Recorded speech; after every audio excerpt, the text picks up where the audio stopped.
40 বছর বয়স হলে মেয়েদের একটি কঠিন রোগ হয়। এই বিষয়ে আপনারা বিস্তারিত জানলে সম্পূর্ণভাবে চমকে উঠবেন। বাড়িতে যখন আমার বিয়ের কথা আলোচনা হচ্ছিল, তখন আমার মা হঠাৎ করে কেমন যেন একটা আচরণের পরিবর্তন নিয়ে আসে। আমরা সবাই একটু অবাক হয়ে যাই। ধীরে ধীরে দেখলাম বাড়িতে থাকা প্রত্যেকটা মানুষের সাথে মা খুব খারাপ ব্যবহার করতে থাকে। একদিন ভোরে মায়ের আওয়াজে আমার ঘুমটা ভাঙলো। শুনতে পেলাম বাবা মাকে বলছে, আচ্ছা তোমার জন্য কি এই বাড়িতে থাকা মানুষ কেউ ঘুমাতে পারবে না? তখন মা চেঁচিয়ে বলছে, তুমি আমাকে এত বড় কথা বলতে পারলে? তোমাকে বিয়ে করে আসার পর থেকে এই বাড়িতে আমার কোনো শখ আহ্লাদ তুমি পূরণ করনি। বলতে গেলে তোমাকে বিয়ে করে আমি আমার জীবনটা শেষ করে ফেলেছি, আর তুমি আমাকে এই কথা বলছো? তখন বাবা বলছে, শোনো, তুমি যদি বেশি কথা বলো তোমাকে কিন্তু আমি বৃদ্ধাশ্রমে পাঠিয়ে দেব। এরপরে মায়ের আর কোনো শব্দ আমি পেলাম না। এই ঘটনাগুলোই না রেগুলার ঘটতে লাগে আমাদের বাসায়। তো এর মধ্যে আমার বিয়ের ডেট ফিক্সড হয় এবং বিয়েটা হয়ে যায়। তখন আমরা সবাই ভাবি যে হয়তোবা নতুন বউ আসলে আমার মায়ের আচরণে পরিবর্তন হতে পারে। কিন্তু না, নতুন বউ আসার পরে আমার মায়ের আচরণ আরো খারাপ হয়। সে সবার সাথেই খারাপ ব্যবহার করে। আমার স্ত্রী বাসার সবার জন্য রান্না করলেও সবাই আমরা খাই, কিন্তু আমার মা আমার স্ত্রীর হাতের রান্না খায় না। আমার স্ত্রী যদি প্লেটে সাজিয়ে গুছিয়ে সেই খাবারগুলো তাকে রুমের মধ্যে দিয়েও আসে, তারপরেও সেই খাবারটা সে খায় না, বরং প্লেটটা আরো ছুঁড়ে ফেলে দেয়। তো এরকম ভাবে চলতে থাকে।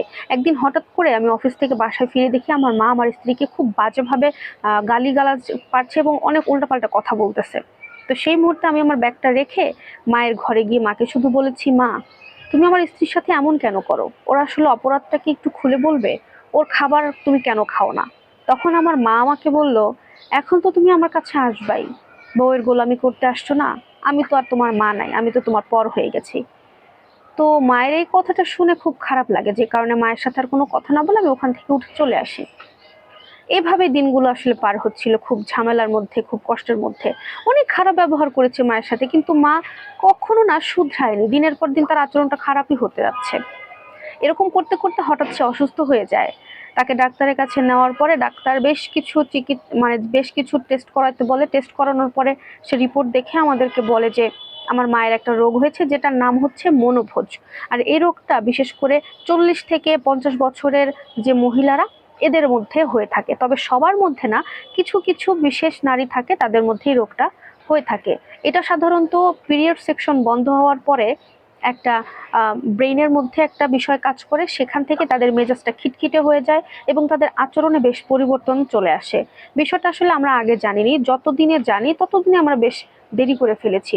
কারণ আমার মা এতটা অসুস্থ, আগে যদি জানতাম কখনো তার সাথে এত খারাপ ব্যবহার করতাম না। এই বিষয়টা আমরা জানার ঠিক 12 থেকে 13 দিনের মধ্যে আমার মা আমাদের এই পৃথিবী ছেড়ে আমাদেরকে একা রেখে সে চলে যায়, সে মারা যায়।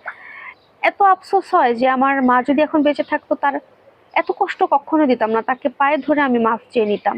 না জেনে না বুঝে তাকে কত টাকা না কষ্ট দিয়েছি, কত বাজে বাজে কথা শুনিয়েছি। তো আপনারা অবশ্যই বিষয়টা একটু খেয়াল রাখবেন যে 40 থেকে 50 বছর বয়সী মহিলাদের দেখবেন একটু ব্যবহারে পরিবর্তন আসে, সবার না, কিছু কিছু নারীদের ক্ষেত্রে। তো সেই ব্যাপারে আপনারা একটু সমঝোতা করে বিষয়টাকে একটু ম্যানেজ করার চেষ্টা করে নেবেন। আল্লাহ হাফেজ।